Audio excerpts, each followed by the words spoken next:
Noong kalagitnaan ng Hunyo 2023, napili ako para maging isang leader ng iglesia. Pagkatapos ng ilang araw na pag-aaral sa gawain, hinati namin ng katuwang kong sister na si Yang Shin ang aming mga responsibilidad sa gawain ng iglesia. Ako ang pangunahing responsable sa gawain ng ebanghelyo at gawain ng pag-aalis. Naalala ko na hindi pa nagtatagal, mailang lider at manggagawa na responsable sa gawain ng ebanghelyo ang tinanggal dahil sa hindi paggawa ng tunay na gawain. Ang ilan sa mga ginawa nila ay may mapaminsalang kalikasan, sumasalungat sa mga pagsasaayos ng gawain, at ginagawa ang mga bagay-bagay sa sarili nilang paraan. Nililin lang kapwa ang mga nasa itaas at nasa ibaba nila, na nagdudulot ng matinding panggugulo at pagkagambala sa gawain ng iglesia, at sa huli ay humahantong sa kanilang pagpapatalsik. Nag-alala ako na kung hindi ko magagawa ng maayos ang gawain ng ebanghelyo, mabubunyag din ako bilang isang huwad na lider. Kung makapipinsala ako sa gawain at makakaipon ng napakaraming pagsalangsang, baka hindi ako magkaroon ng positibong kalalabasan at hantungan. Nang nasa isip ito, ayoko nang maging responsable para sa gawain ng ebanghelyo. Pero naramdaman ko rin na hindi naaayon sa layunin ng Diyos ang ganoong pag-iisip. Kaya nag-aatubili kong tinanggap ang responsibilidad. Makalipas ang ilang araw, nagpadala ng liham ang isang nakatataas na lider na pumupungos kay Yang Shin dahil sa mabagal na pagganap niya sa kanyang mga tungkulin noong siya pa ang responsable sa gawain ng ebanghelyo. At dahil sa hindi pakikipagtulungan ng may pagkakasundo sa mga manggagawa ng ebanghelyo, kaya naantala ang gawain ng ebanghelyo. Pagkakita ni Yang Shin sa liham, sobrang sama ng loob niya, kaya napaiyak siya. Nakipagbahaginan ako sa kanya na dapat niyang tratuhin ng tama ang sitwasyon. Pero sa loob-loob ko, labis akong nabagabag. Iniisip na ako na ngayon ang namamahala sa gawain ng ebanghelyo. Magagawa ko kaya ito ng maayos? Kung maaantala ko ang gawain, ako na ang susunod na pupungusan. Kulang ako sa kapabilidad sa gawain. At pagdating sa pagtugon sa mga kuro-kuro at paghihirap ng mga potensyal na tatanggap ng ebanghelyo, kulang din ako. Kung maaantala ko ang gawain ng ebanghelyo, magiging isa itong masamang gawa. At kung pananagutin ako ng mga nakatataas na lider, hindi lang ako pupungusan, kundi baka tanggalin pa ako. Kung makakaipon ako ng masasamang gawa, sa halip na mabubuting gawa sa paggampan ng mga tungkulin ko, makukuha ko pa kaya ang pagsang-ayon ng Diyos?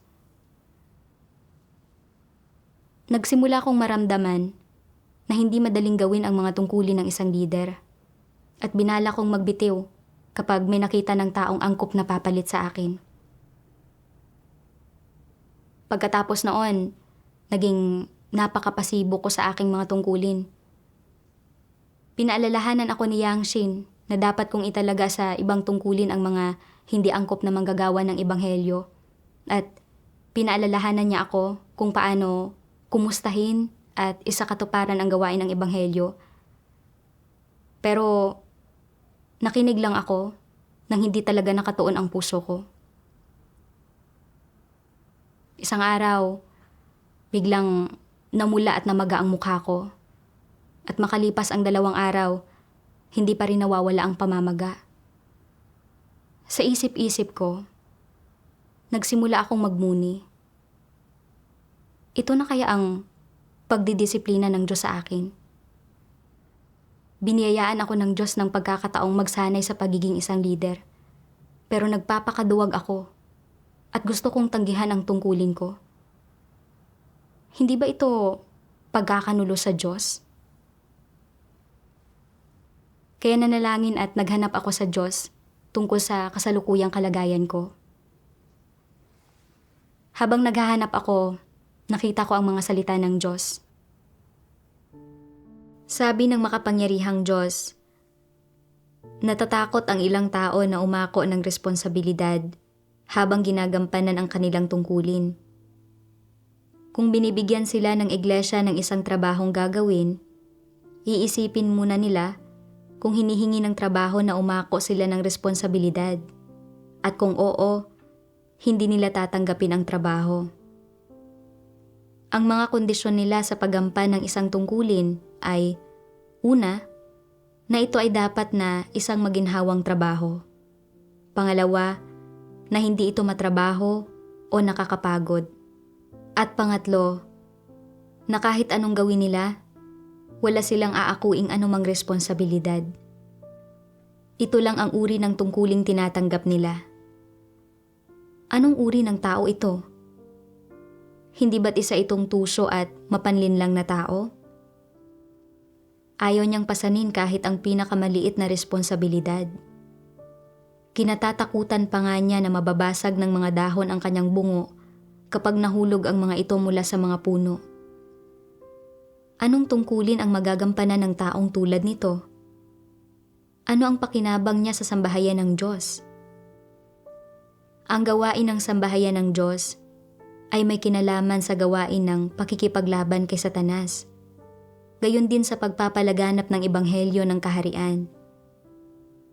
Anong tungkulin ang walang mga kaakibat na responsibilidad? Masasabi ba ninyong may kaakibat na responsibilidad ang pagiging leader? Hindi ba't mas mabigat ang kanilang mga responsibilidad at hindi ba't mas lalo silang dapat na umako ng responsibilidad? Nangangaral ka man ng ebanghelyo, nagpapatotoo, gumagawa ng mga video, at iba pa. Ano man ang iyong gawain, hanggat nauukol ang mga ito sa mga katotohanang prinsipyo, may mga kaakibat itong responsibilidad. Kung walang prinsipyo ang paggampan mo ng iyong tungkulin, makakaapekto ito sa gawain ng sambahayan ng Diyos. At kung natatakot kang umako ng responsibilidad, hindi mo magagampanan ang anumang tungkulin. Duwag ba ang uri ng taong natatakot na umako ng responsibilidad sa paggampan ng kanyang tungkulin o may problema sa kanyang disposisyon? Dapat ay masabi mo ang pagkakaiba. Sa realidad, hindi ito isyo ng karuwagan. Paanong napakamapangahas niya pagdating sa pagiging mayaman o kapag gumagawa siya ng isang bagay para sa sarili niyang kapakinabangan? Haharapin niya ang anumang panganib. Subalit kapag gumagawa siya ng mga bagay-bagay para sa iglesia, para sa sambahayan ng Diyos, wala siyang inaako na anumang mga panganib. Ang gayong mga tao ay makasarili at kasuklam-suklam, ang pinakataksil sa lahat. Ang sino mang hindi umaako ng responsibilidad sa paggampan ng isang tungkulin ay walang nikatiting na senseridad sa Diyos, lalong wala siyang katapatan. Anong uri ng tao ang nangangahas na pumasa ng responsibilidad? Anong uri ng tao ang may tapang na magbuhat ng mabigat na pasanin? Ang sino mang nangunguna at buong tapang na sumusulong sa pinakamahalagang sandali sa gawain ng sambahayan ng Diyos, na buong tapang na umaako ng mabigat na pasanin at hindi takot na magtiis ng mga paghihirap at panganib kapag nakita niya ang gawain na pinakaimportante at pinakamahalaga. Iyon ay isang taong tapat sa Diyos, isang mabuting sundalo ni Kristo. Ito ba ay ang kaso kung saan ang lahat ng natatakot na umako ng responsibilidad sa kanilang tungkulin ay ginagawa iyon dahil hindi sila nakakaunawa sa katotohanan? Hindi. May problema sa kanilang pagkatao. Wala silang pagpapahalaga sa katarungan o responsibilidad. Sila ay mga taong makasarili at kasuklam-suklam. Sila ay hindi mga sinserong mananampalataya sa Diyos at hindi nila tinatanggap ang katotohanan kahit kaunti. Dahil dito, hindi sila maliligtas. Napakalinaw ng mga salita ng Diyos. Ang mga taong takot umako ng responsibilidad ay iniisip lang ang sarili nilang mga interes. Ayaw nilang magdusa o magsakripisyo sa pagganap ng kanilang mga tungkulin. Ang gayong mga tao ay makasarili at kasuklam-suklam at sila ang pinakatusong mga tao. Pero ang mga tapat sa Diyos ay may lakas ng loob na pasanin ang mabibigat na pasanin at kaya nilang magpatuloy sa kabila ng hamon at akuin ang gawain ng sambahayan ng Diyos sa mga kritikal na sandali. Pinagnilayan ko ang sarili ko at kung paanong noong marinig kong napili ako bilang leader at maging responsable sa gawain ng Ebanghelyo, paulit-ulit ko itong binalibaliktad sa isip ko. Maingat na pinag-aralan ang desisyon. Iniisip kung magiging kapaki-pakinabang ba sa akin ang tungkuling ito. Nag-aalala na kung magagambala at magugulo ko ang gawain, baka matanggal o mapaalis ako. Dahil dito, nag-atubili akong tanggapin ang tungkuling ito. Kalaunan, kahit nalabag sa loob kong tinanggap ito, namuhay ako sa araw-araw na pakiramdam ay para akong isang ibong laging balisa at nangangamba. Takot na managot sa hindi maayos na paggawa ng gawain at iniisip pang ang magbitiw. Sa isang simpleng pagsasaayos lang ng tungkulin ko, paulit-ulit na akong nag-iisip at tinitimbang ang mga bagay-bagay. Talagang napakamapanlin lang ko. Napagtanto ko rin na sa sambahayan ng Diyos, anuman ang tungkuling ginagawa ng isang tao, dapat itong gawin ayon sa mga katotohanang prinsipyo para magawa ito ng maayos. Kung padalos-dalos at walang prinsipyo ang pagkilos ng isang tao at dahil doon ay naaantala ang gawain, dapat niyang pasanin ang responsibilidad na iyon. Totoo ito, hindi lang sa tungkulin ng isang leader, kundi sa bawat tungkuling ginagawa ng isang tao. Kaya, nanalangin ako sa Diyos.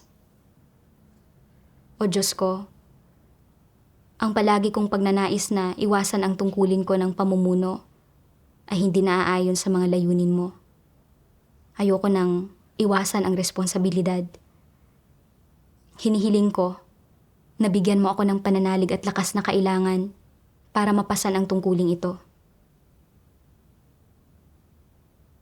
Pagkatapos na yon, mas naging aktibo ako sa mga tungkulin ko.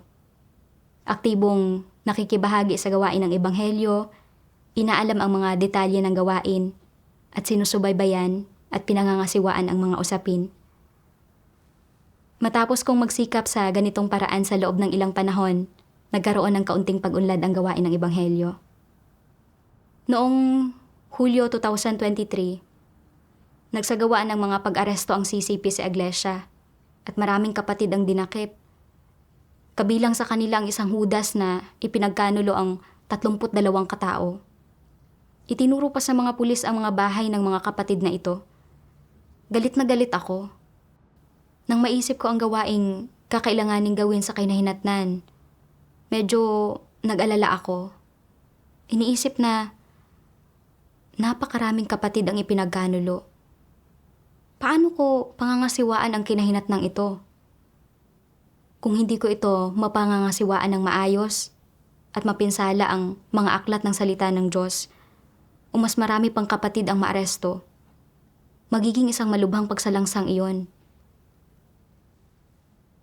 Sa pag-iisip sa mga bagay na ito, sobrang kinabahan ako at naramdaman kong napakalaki talaga ng mga panganib na pinapasa ng isang leader. Mabuti na lang kasama ko si Yang Shin sa pangangasiwa sa kinahinatnan. Mas matagal na siyang gumagawa ng tungkulin kaysa sa akin. At dahil siya ang nangunguna, medyo nabawasan ang pressure sa akin ng kaunti. Pero laking gulat ko, makalipas lang ang ilang araw, may bigla ang lakad si Yang Shin at kinailangan niyang umalis. Nataranta ako. Iniisip na, paano ko pangangasiwaan mag-isa ang lahat ng gawain ito? Kung hindi ko ito mapapangasiwaan ng maayos at makapinsala ako, sa akin lahat mapupunta ang sisi. bahagya akong nagsisi at naisip ko, kung hindi ko sana tinanggap ang tungkuling ito, hindi ko sana kailangang pasanin ang ganito kabigat na responsibilidad. Pero ngayon, wala nang ibang mga ngasiwa sa kinahinatnan at hindi ko naman pwedeng basta na lang pabayaan ang gawain.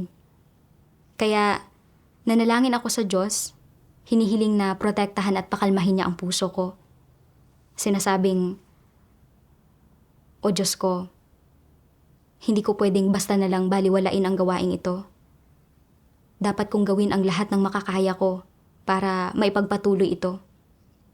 Hinihiling ko na alisin mo ang takot na ito sa loob ko at bigyan mo ako ng pananalig.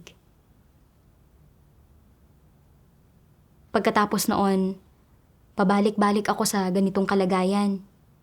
Sa isang banda, gusto kong gawin ng maayos ang tungkulin ko, pero sa kabilang banda, natatakot akong kung hindi ko mapangangasiwaan ng maayos ang mga bagay-bagay, mapipinsala ko ang gawain, na magiging isang pagsalangsang na ako ang magpapasa ng responsibilidad.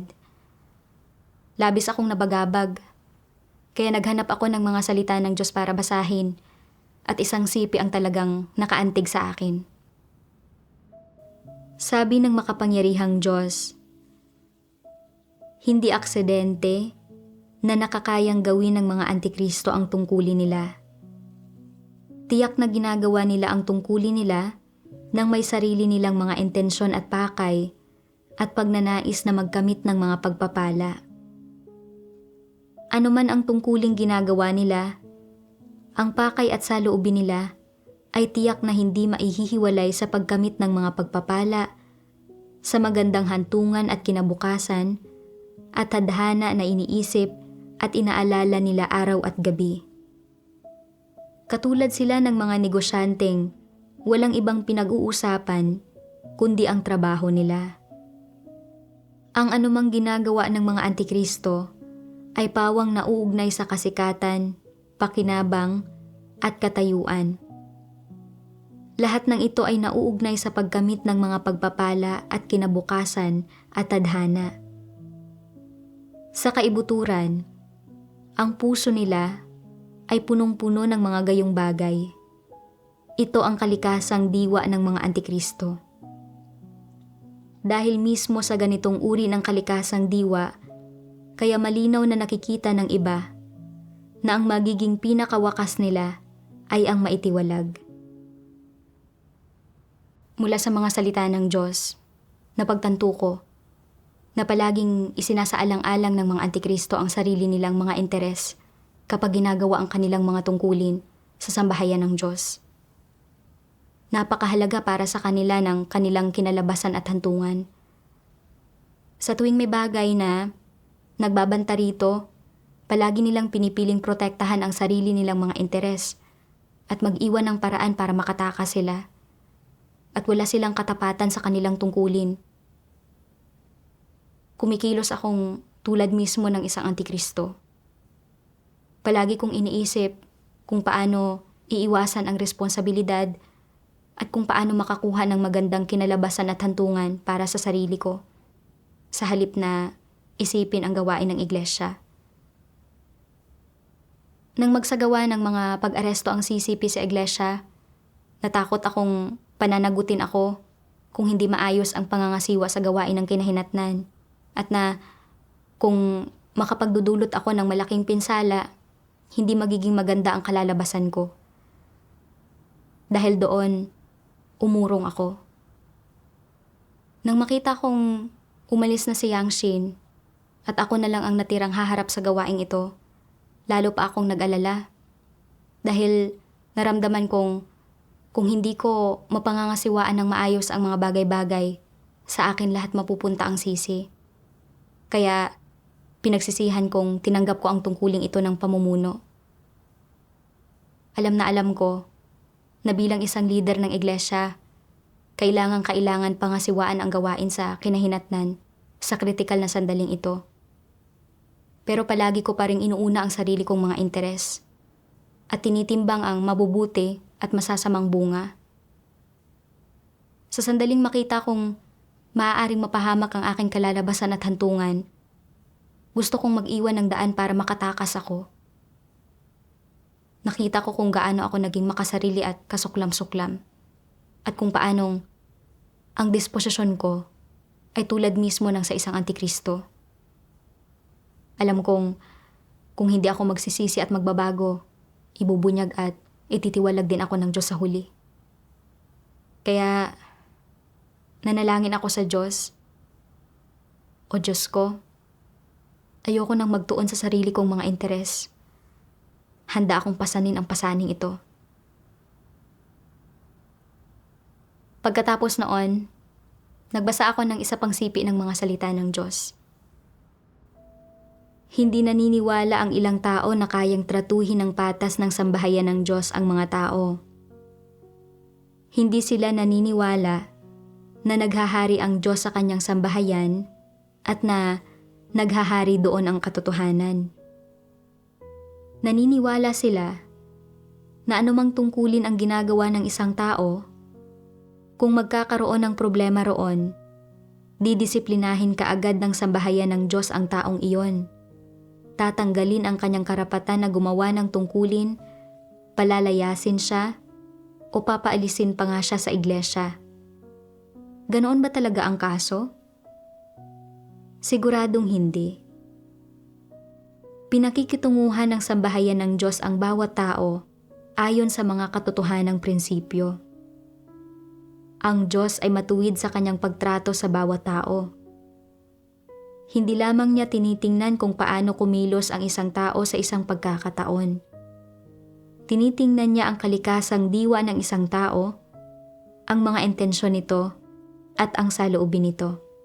Sa partikular, kapag nagkakamali ang isang tao, tinitingnan niya kung kaya ba nitong pagnilayan ang sarili nito, kung nagsisisi ba ito, at kung kaya ba nitong matarok ang diwa ng problema batay sa kanyang mga salita. Nang sa gayon, ay nagagawa nitong maunawaan ang katotohanan, kamuhian ang sarili nito, at tunay na magsisi. Kung wala ng ganitong tamang saloobin ang isang tao, at ganap na siyang nabahira ng mga personal na intensyon, kung puno siya ng maliliit na pakana, at nagbubunyag lang ng mga tiwaling disposisyon, at kung kapag may mga lumilitaw na problema, nauuwi pa nga siya sa pagkukunwari, mapanlinlang na pangangatwiran at pangangatwiran sa sarili, at nagmamatigas na tumatangging aminin ang kanyang nagawa, kung gayon, ang ganoong tao ay hindi maliligtas. Hindi talaga niya tinatanggap ang katotohanan at ganap na siyang nabunyag. Iyong mga hindi tamang tao at hindi kayang tanggapin ang katotohanan kahit kaunti ay mga hindi mananampalataya sa diwa at maaari lamang na itiwalag. Sabihin mo sa akin, kung nakagawa ng pagkakamali ang isang tao, ngunit naaabot niya ang isang tunay na pagkaunawa at handa siyang magsisi, hindi ba't bibigyan siya ng pagkakataon ng sambahayan ng Diyos? Habang papatapos na ang 6,000 taong plano ng pamamahala ng Diyos, napakaraming tungkuling kailangang magawa. Pero kung wala kang konsensya o katwiran, at hindi mo inaasikaso ang iyong nararapat na gawain, kung nagkaroon ka ng pagkakataong gawin ang isang tungkulin, ngunit hindi mo alam kung paano iyon pahahalagahan, kung hindi mo hinahangad ang katotohanan kahit kaunti, nang hinahayaan mong makalampas ang pinakamagandang pagkakataon, kung gayon ay mabubunyag ka. Kung palagi kang pabasta-basta sa paggawa sa iyong tungkulin, at hindi ka man lang nagpapasakop kapag nahaharap ka sa pagkakapungos, pwede ka pa rin kayang gamitin ang sambahayan ng Diyos para gumawa ng tungkulin? Sa sambahayan ng Diyos, ang katotohanan ang naghahari, hindi si Satanas, at ang Diyos ang may huling pasya sa lahat ng bagay. Siya ang gumagawa ng gawain ng pagliligtas sa tao. Siya ang may kataas-taasang kapangyarihan sa lahat ng bagay. Hindi mo kailangang suriin kung ano ang tama at mali. Kailangan mo lang makinig at magpasakop. Kapag nahaharap sa pagkakapungos, dapat mong tanggapin ang katotohanan at itama ang iyong mga pagkakamali. Kung gagawin mo iyon, hindi aalisin sa iyo ng sambahayan ng Diyos ang iyong karapatan na gumawa ng tungkulin. Kung natatakot ka palagi na matiwalag, laging pinangangatwiranan ang iyong sarili, laging gumagamit ng mapanlinlang na pangangatwiran para ipagtanggol ang iyong sarili, problema iyan. Makikita ng iba na hindi mo tinatanggap ang katotohanan ni Katiting at na ganap kang hindi makatwiran.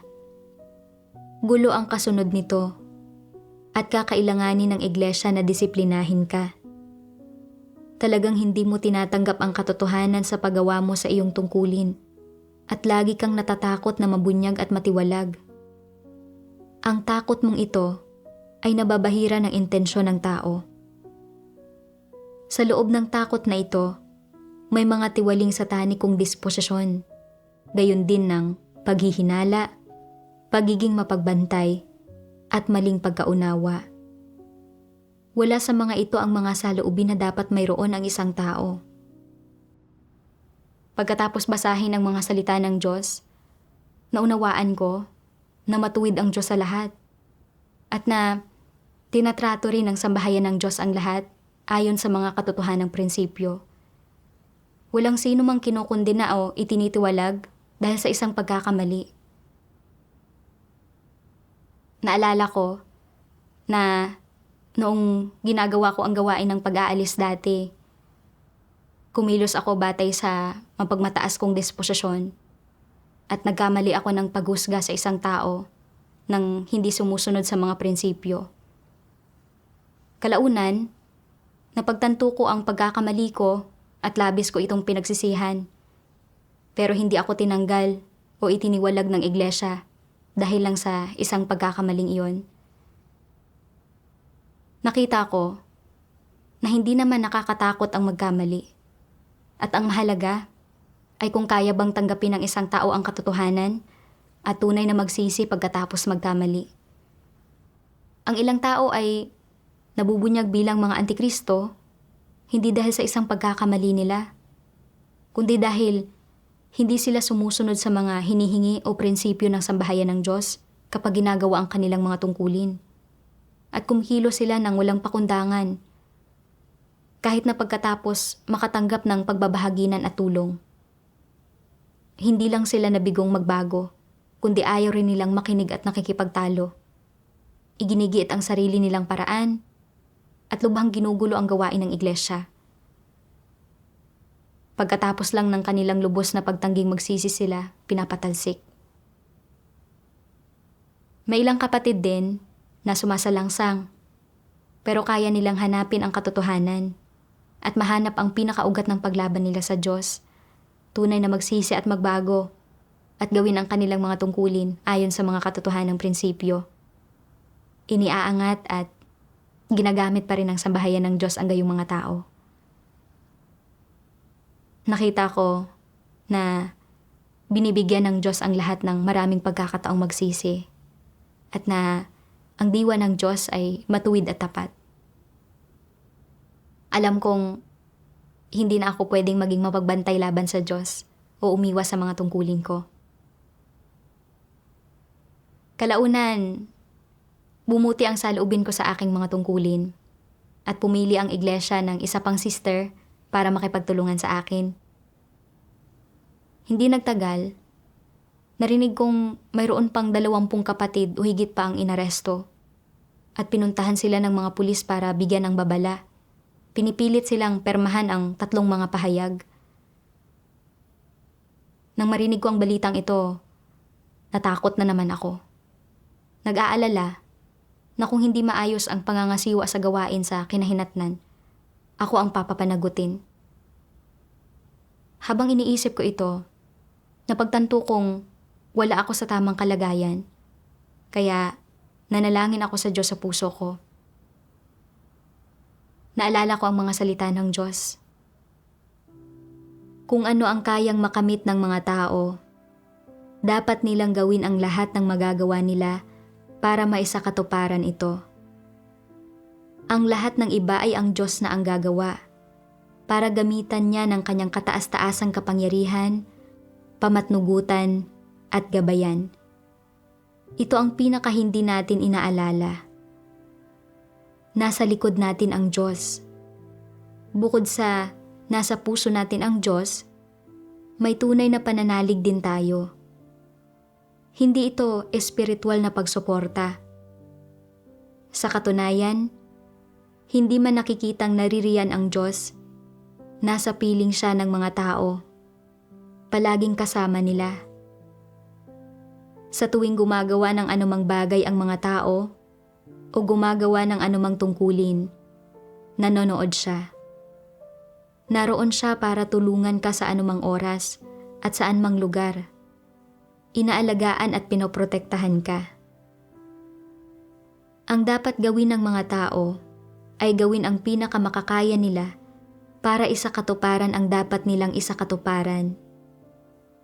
Hanggat may kamalayan ka, nakadarama sa puso mo, nakakakita sa mga salita ng Diyos, napapaalalahanan ng mga tao sa paligid mo, o nabibigyan ng anumang tanda o pahiwatig ng Diyos na nagbibigay sa iyo ng impormasyon na isa itong bagay na dapat mong gawin, na ito ang atas ng Diyos sa iyo, kung gayon, dapat mong tuparin ang responsibilidad mo at hindi lang basta umupo sa isang tabi o manood sa gilid.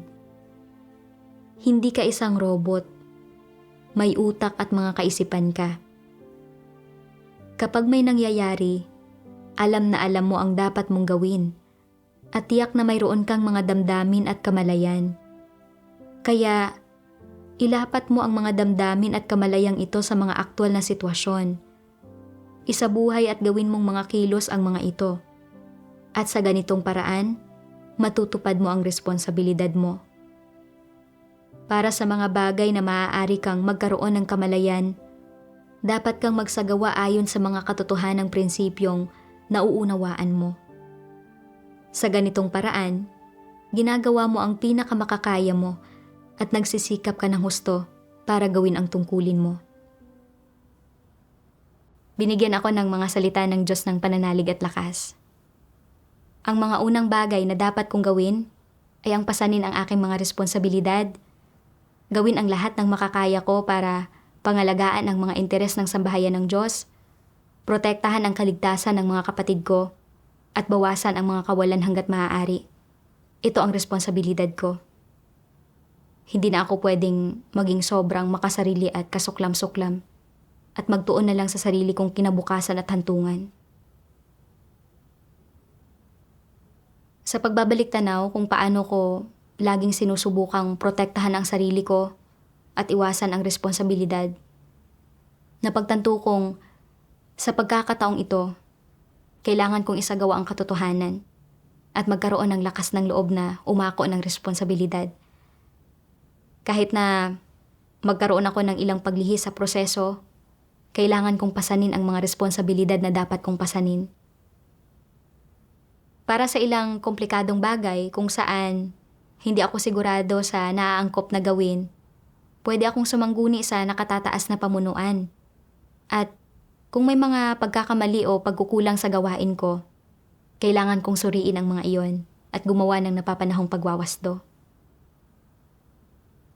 Kalaunan, nakipagtulungan ako sa katuwang kong sister para pangasiwaan ang gawain sa kinahinatnan.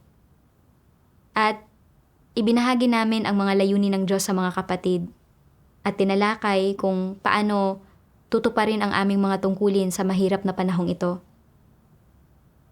Aktibong nakipagtulungan ang mga kapatid at mabilis na natapos ang pangangasiwa sa gawain ng kinahinatnan. Ngayon, hindi ko na iniisip ang sarili kong mga interes, kinalabasan at hantungan gaya ng dati. Sa halip, buong puso ko nang ginagawa ang aking mga tungkulin at mas panatag na ang puso ko. Kung hindi ko naranasan ang ganitong pagbubunyag, hindi ko sana makikilala ang satanikong disposisyon ko o ang mga mali kong pananaw sa likod ng paghahangad ko.